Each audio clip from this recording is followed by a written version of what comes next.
An Asia without America is already emerging. Something big is happening in Asia. A new Asia is rising, without the United States. The alliance network Washington built over decades is crumbling. The so-called rules-based order is losing its grip. And America? It's drifting to the sidelines.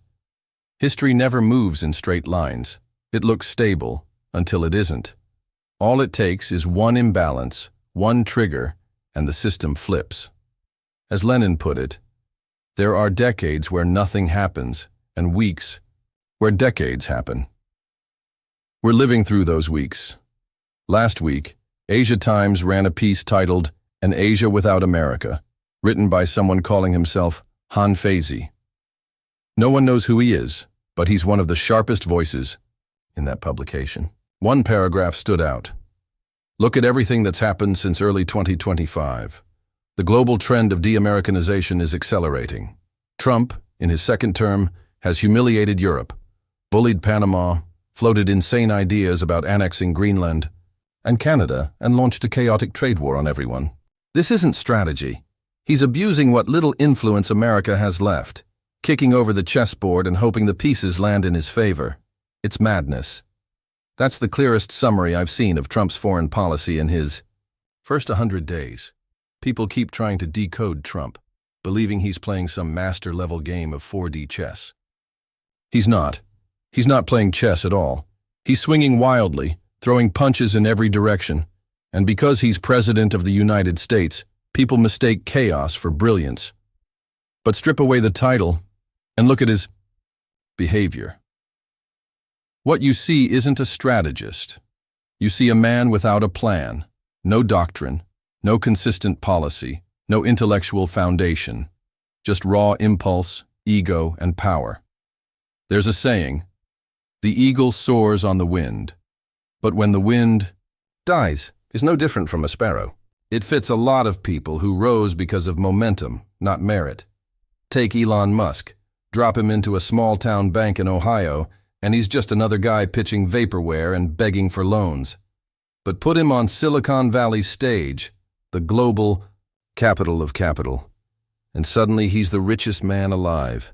The difference between a genius and a charlatan. Often, just the size of the spotlight.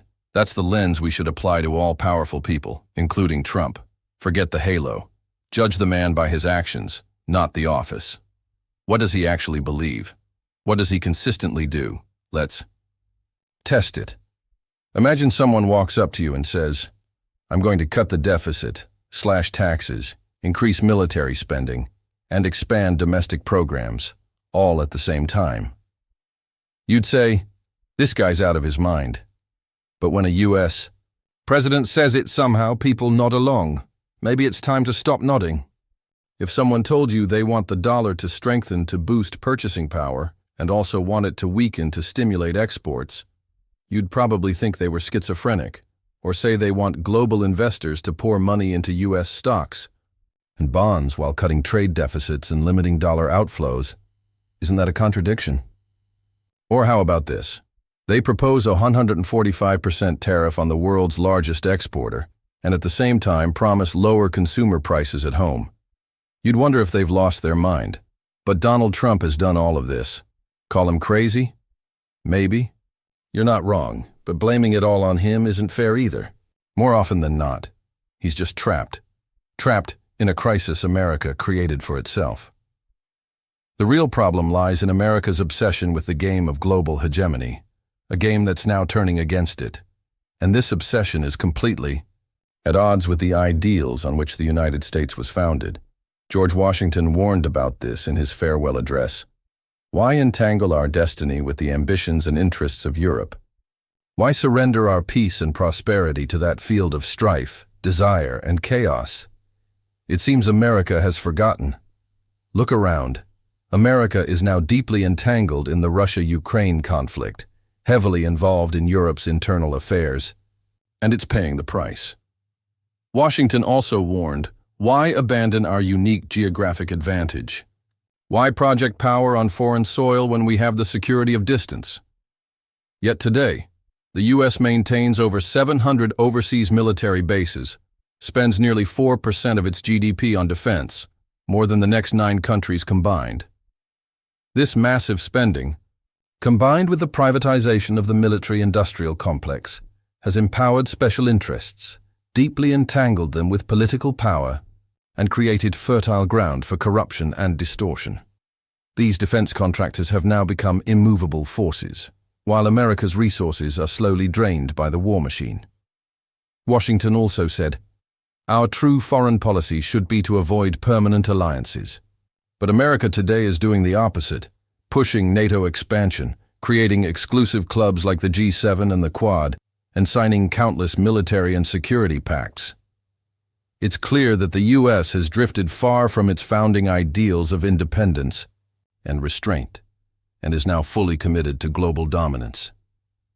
As historian Stephen Wertheim pointed out, America's initial push to dominate the global order wasn't driven by malice, but by a sincere fear. A fear that the worst Europeans might dominate Europe, and the worst Asians might dominate Asia. It was this fear of hostile powers dominating other regions that drove the U.S. down the path of global leadership. But the problem is, hegemony is addictive. After the Soviet Union collapsed and China joined the global economic system, America began to see itself as the natural leader of the world. But global leadership comes with rising strategic costs. The world is simply too big. No matter how powerful a country is, once its resources are stretched across the globe, its influence in any single region weakens. The reality today is this. Russia is directly challenging NATO in Ukraine. China and Iran are confronting the U.S. in Asia and the Middle East, and North Korea's erratic behavior remains impossible to predict. Meanwhile, America is crumbling at home. Drug abuse, an obesity epidemic, rising crime, and widespread mental illness. Decades of war in Iraq and Afghanistan have drained U.S. strength, and once that strength fades, the entire alliance system begins to unravel. The U.S. alliance structure is inherently flawed. On one hand, Washington wants to share the burden of maintaining order, but on the other, most allies just want a free ride, without real responsibility. That's why Trump kept demanding NATO increase its defense spending. But his so-called allies preferred to enjoy America's security umbrella rather than invest real resources. Here's the cold truth. When America is strong, allies add value. But once America weakens, they become a liability. NATO and Israel are prime examples. What were once strategic assets are now heavy burdens. That's why we saw Trump begin to abandon allies, or even treat them as tools to be manipulated. The U.S. is losing the will to uphold its old alliance system. Today, Washington isn't just passing the buck, it's nearly saying out loud to Europe, "This war, it's yours now, don't count on us." Europe will have to fight the war in Ukraine on its own. Meanwhile, countries in Asia are gripped by strategic anxiety. No one can predict Trump's next move. He might shift focus to Asia, or he might suddenly trade Taiwan for a barrel of oil and a ham sandwich. Anything is possible. One thing is certain. China's comprehensive national power is rising fast. If America wants to maintain its influence in Asia, the cost will only get higher from here. If this trend continues, America's blame shifting will only become more extreme. And the countries that have long relied on free rides will face some very tough decisions. So what will they choose? Let me explain. In the past, Asian countries tried to use the U.S. to counterbalance China, while Central Asian nations hoped to leverage Russia to keep China in check. But this wasn't about being pro-American. It was simply because China is too close for comfort. Now, with Washington increasingly unable to offer real support, that strategy is falling apart. Every country must now prepare for a new geopolitical order, and the far-sighted ones are already making moves. Take the India-Pakistan aerial conflict as an example. It may go down as one of the most consequential air battles of the 21st century. It didn't just reshape Asia's security dynamics, it altered the course of history. India has long seen itself as the regional hegemon of South Asia, exerting pressure on smaller neighbors, while refusing to recognize China's leadership role in the region. But that air battle exposed a harsh reality. When facing a system-based warfare model, traditional air forces are nearly powerless. Despite Pakistan's significantly lower military spending and fewer weapons, it achieved a stunning 6-0 victory.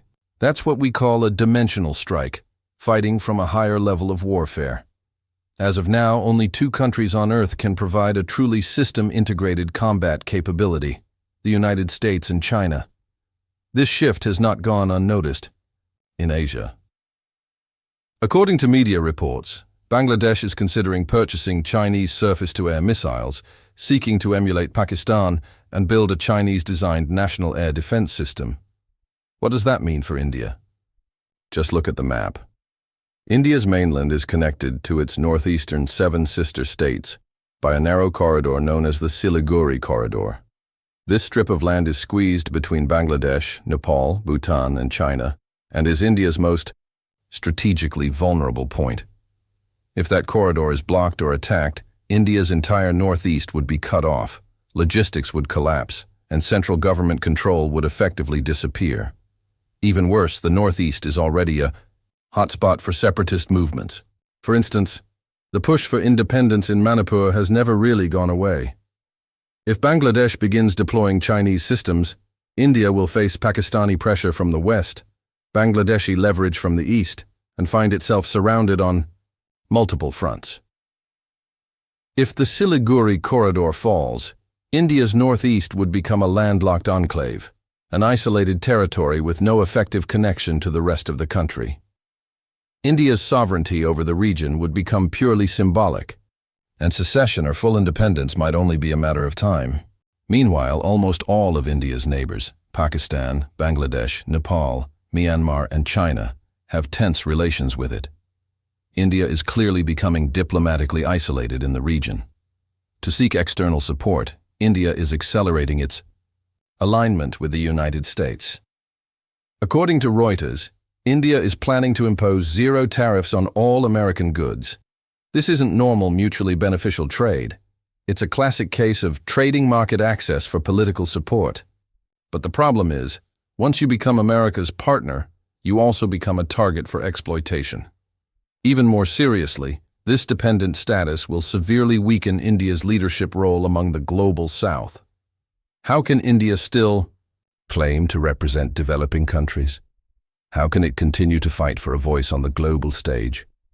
China has now firmly established itself as the leader of Asian nations, while India's prestige and regional dominance are in decline. Within the BRICS group, India's influence over the agenda is shrinking. In other words, the South Asian geopolitical landscape has been fundamentally reshaped, and at the root of it all lies that India-Pakistan air battle. That air battle, lasting just 2 hours, changed more than the battlefield. It rewrote India's geopolitical fate. It reminds us once again, war should never be started lightly. War is not a video game. Even if you have overwhelming military power, victory is never guaranteed. Looking back, India did not rush into that air battle. Intelligence, planning, and preparation were meticulous, and its forces outnumbered the enemy, but still, it was defeated with a heavy price. Where there is war, unpredictable consequences always follow. True national interest lies in improving the lives of people, and peace and stability are the most fundamental prerequisites for development. Always remember this: do not become a hegemon and do not dream of hegemony. I oppose any form of hegemonism, whether it's American or a potential Chinese hegemony, but the reality is concerning. Brazil's national power remains weak, unable to take on the role of South America's central power. The Middle East is mired in internal conflicts, unable to rise. Europe is in continuous decline, trapped by ideology, lacking strategic independence, and divided. In the end, the world will be left with only China and the US in the final showdown. In economy, technology, and military strength, no other countries can match these two. And China is now rapidly approaching, or even surpassing, the US. The problem is, if China wins this game, the world may fall into a new unipolar hegemony. From a global perspective, this is a dangerous signal. Once China truly becomes the sole, hegemon decline will begin from that moment. Don't forget, hegemony is an extremely dangerous and addictive trap.